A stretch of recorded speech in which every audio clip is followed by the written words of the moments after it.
This is going to be one of my heavier videos because I'm going to be talking about a subject that obviously not very many people like to talk about, but it is an unfortunate reality of owning chickens. If you've been thinking about owning chickens, then I still encourage you to watch this video because it gives you an important perspective about how to deal with the loss of a chicken early. Or maybe if you've owned chickens in the past and you wanted to get back into it, but you didn't want to dealing with the pain of losing a flock or a chicken or anything like that, I hope that this video helps convince you to get back into the game of it. And if you're currently dealing with this, I will give you what I have personally done to handle this situation, to keep the rest of my chickens safe, and to get over the initial loss of half of my flock. So what happened, just to put it out there, is that my neighbor's dog has, over the course of the last year, killed 5 of my 10 chickens. The first thing that comes to mind is, wow, Jeff, that sounds very irresponsible of you. How could you not keep your chickens safe? Well, there's a 50-50 duality part. I claim responsibility for not keeping my chickens safe, sure. But also it's on them to make sure that their dog doesn't get out. And how does their dog get out? They keep leaving their gate open. So got animal control on it, but I'm gonna leave that for the later end of the video. First, I wanna focus on the initial losses. When I first got my chickens, I got 10 of them expecting to lose 4. So that way, I would end up with 6 chickens, which would make enough eggs for me and my family to eat without having to buy more eggs from the grocery store. And that was my goal. Sweet. So I was okay with losing up to 4. So when I lost 1 to the neighbor's dog, and I went down and I followed the trail of feathers, and because the dog brought the chicken back to their house, I followed the trail of feathers, and then I talked to the neighbors. They gave me 20 bucks for the loss of the chicken, and everything was hunky-dory. Nothing ever happened again. Or so I thought. But then a month ago, the weather is starting to get warmer. The snow is melting. My chickens are wanting to go more places than just the pathways that I have shoveled for them all throughout winter. So I had 2 sex links that were genuine escape artists. Now, you might remember a few videos ago, well, probably actually one of my first videos, where I explained that after losing my first chicken, I used fishing line, and I connected the fishing line along the fence, so that way whenever the chickens flew up onto the fence posts, they would feel the tension of the fishing line, and then they would fly back down. And that genuinely worked. But I did not have it over my gate, my gate, because it's going to be annoying if I have to do limbo every time I want to go through my gate. So that one specific section, I did not have fishing line over, because I want to get through there. So my chickens figured out, the 2 sex links then figured out that if they go over the gate, then there's no chicken line. There's no fishing line there, and then they can escape and go into the neighbor's yards without my supervision and then go and eat their food, okay? So then on one particular day, I came home from work, and then I saw my favorite sex link, my genuine favorite. Like, she was the chunkiest one, she was the flock leader and everything. I saw her laying backside down, belly up, on her back, in front of the gate. And immediately I'm thinking, oh no, a hawk got her, because, the body is still there. But I'm looking over her neck, her face, everything. I'm looking over her entire body for like 10 minutes. There are no wounds.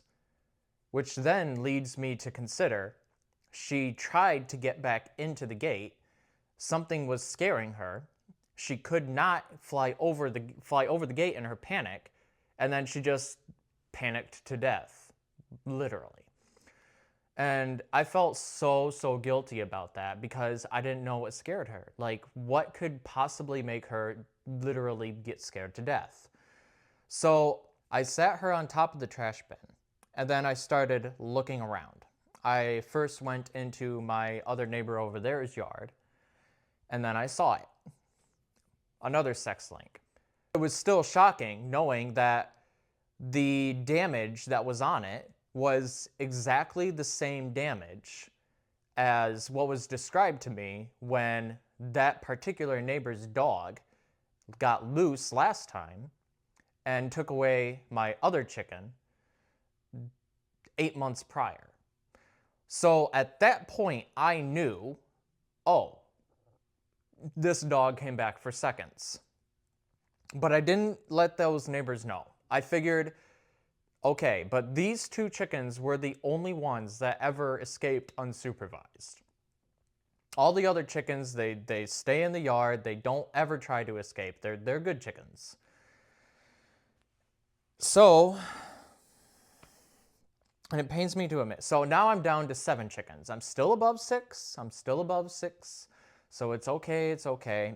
As hard as it is. So I bag up I bag up what is left of my chickens and I discard them. Then I told myself, okay, if I want to allow my chickens to forage in the front yard under my supervision, I'm still going to do that. I am still going to allow my chickens to forage in my front yard, but I will have to be with them. I can't just let them out and be inside in the window and watch them, because now I can't trust that that dog is not going to escape again. I don't know how it escaped last time, but I didn't care. So now I'm thinking, okay, if I'm with my chickens, if I am physically present with my chickens, then they are going to be safe. And then it happened again. As I'm with them at my neighbor across the street, the dog, of course, because they left their gate open again, didn't even care that I was there.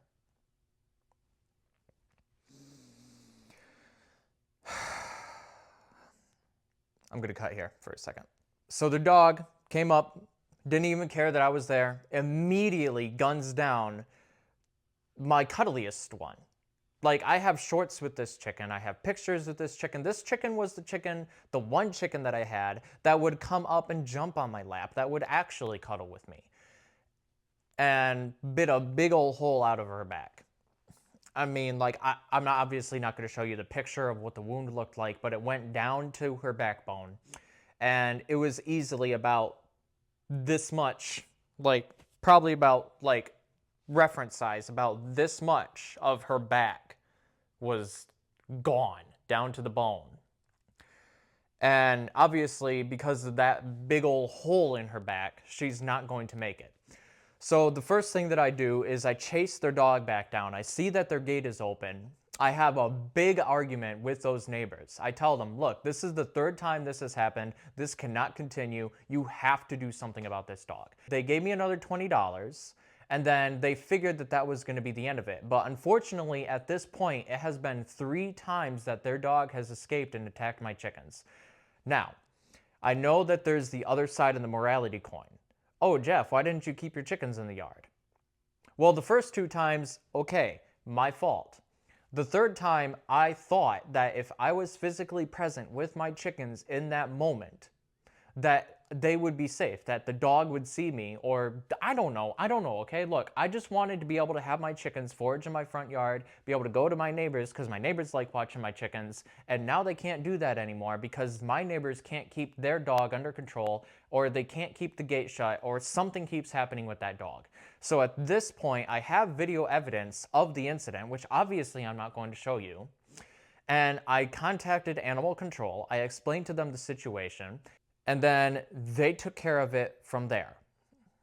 So whatever happens to that dog and those neighbors and everything, I'm sorry. I wanted to be on good terms with those neighbors, but unfortunately, sometimes some people don't care, okay?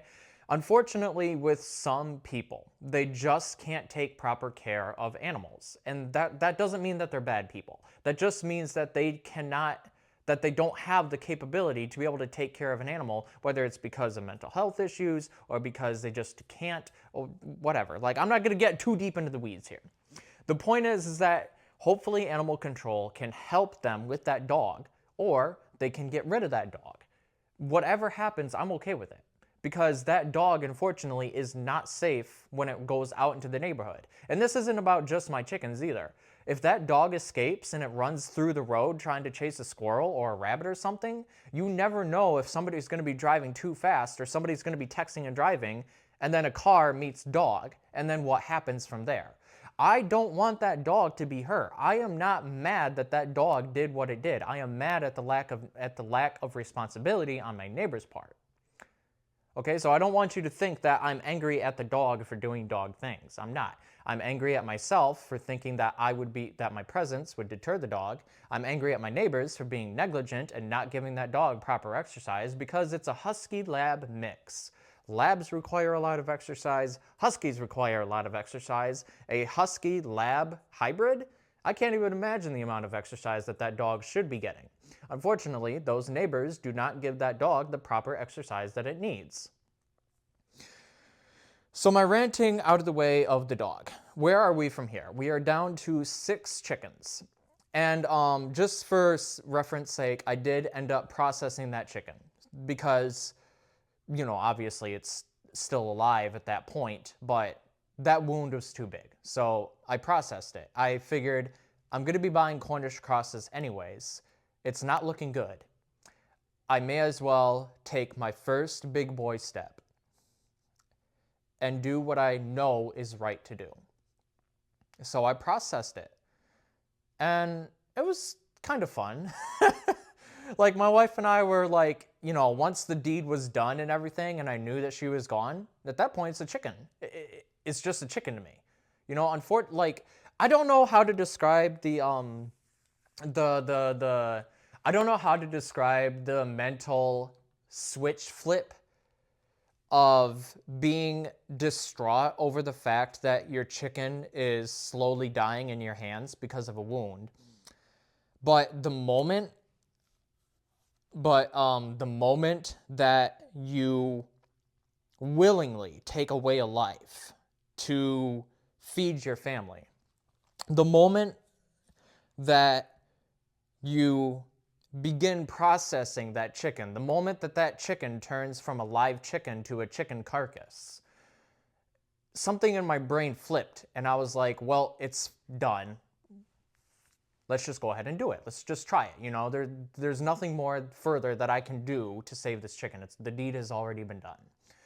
And my wife and I actually had a fun time like figuring out what exactly to do. And by the end of it, we had a hefty chicken carcass that we ate for 2 days, and it was a really good meal. I enjoyed the breast meat. The leg meat was a little too thick for me, and my wife had a bunch of internal organs that she enjoyed that I personally could never do, but hey, she liked it. Well, then after that, I had 2 chickens that were in shock. And one of those chickens did recover. The other one did not. And the other one that did not, I feel so bad for because that chicken was my only chicken that had green eyes instead of blue eyes. As a matter of fact, she's actually the chicken that's featured on my cover photo. She was like my prettiest one. She was my prettiest chicken. She had a very beautiful comb. She had really good feather plumage. Like everything about this chicken was so pretty. She always had great feathers. And it was so unfortunate that she never recovered from that shock of having to deal with that dog attack. And slowly but surely, she just gave up on herself. And then the other flock members started pecking at her comb. And from there, I knew it was wraps. Like I kept trying to help her with what I thought was an illness. I thought she had eaten something and got sauerkraut, and then she was still not recovering. I gave her a bath, still not recovering. I treated her for worms, still not recovering. And I spent 3 weeks, the next 3 weeks, trying to save this chicken from an illness that I never diagnosed, which was shock. And I didn't think it was shock at the time because she seemed fine at first, but then slowly she just gave up on herself. Like, I still don't really understand it. So then what does that leave me? Does that mean that I don't want to keep chickens anymore? No, of course not. I love keeping my chickens. I love being able to have fresh eggs every single day. And there's so many fun things that I still enjoy doing with my chickens. I love chasing them. They love chasing me for food and snacks. I love watching them forage whenever I move firewood piles. There's like, The thing about raising life in general, the thing about keeping animals in general, is that inevitably life happens and then life ends. It's an inevitability, whether it was through my neighbor's dog, or whether it's through old age, or whether it's through one day a hawk or a raccoon or whatever, you know? I knew from the start when I got my 10 original flock members that I was not going to get attached to them. I told myself that I wasn't going to get attached to these chickens. I still haven't, by the way, I still haven't named any of my chickens because I know that if I name them, when the day comes that their life has to end, then I'm not going to be okay. Like, genuinely, every single time I go outside, the only names that I call them are Chunk, Chunky, Chunkington, Chunk, Chunk, you know, different variations of Chunk, okay? I just call them all Chunk. They are all Chunk. And I know that the 4 out of the 5 chickens that I did have were living their genuine best life before the unfortunate incident happened. Now, for the 5th and final one, the one with the green eyes on my cover photo, I still don't know whether or not she had shock. I wish I could have given her more time. I wish I could have cuddled her more. I wish I could have given her more treats. Like, I wish I had done more to try and make her feel safe and comfortable rather than isolating her and making her feel like she doesn't belong. Because I had to separate her. I didn't know what was wrong with her. But hindsight is always 20/20. You can't always know exactly what's going on, sometimes until it's too late. Sometimes you get lucky, sometimes it's too late. So if the untimely loss of chickens and the scare of that untimely loss of chickens has been what's prevented you from getting started, I want you to take solace in knowing that if you are providing for all the basic needs of your chickens and they look happy and healthy, and you're giving them the best possible life that you can while they have their time on this earth, I think that that's a special privilege that you, as an owner of a flock, should experience either for the first time or again. Because after all, you really don't know what is or isn't going to happen until it happens. Okay, this is going to be my last point. Nobody's perfect. Nobody does things perfectly. You can do hundreds of thousands of hours of research on the topic of chicken keeping, but until you actually get your feet in the mud and actually start keeping the chickens, you are never going to be perfectly prepared for unforeseeables, for sick chickens, for predator attacks, for whatever life throws at them. You're not going to be prepared for when that moment arrives. Anyways, thank you so much for sticking with me through this rambling. I know this is a bit of a longer video and I know I was kind of everywhere with it, but I think I've just had all of these emotions and all these thoughts bottled up for so long that I genuinely, I kept trying to make videos and I just couldn't sort my thoughts because it was all new to me. Like, all this thinking was just so new to me that I didn't really, I was screwing around, okay?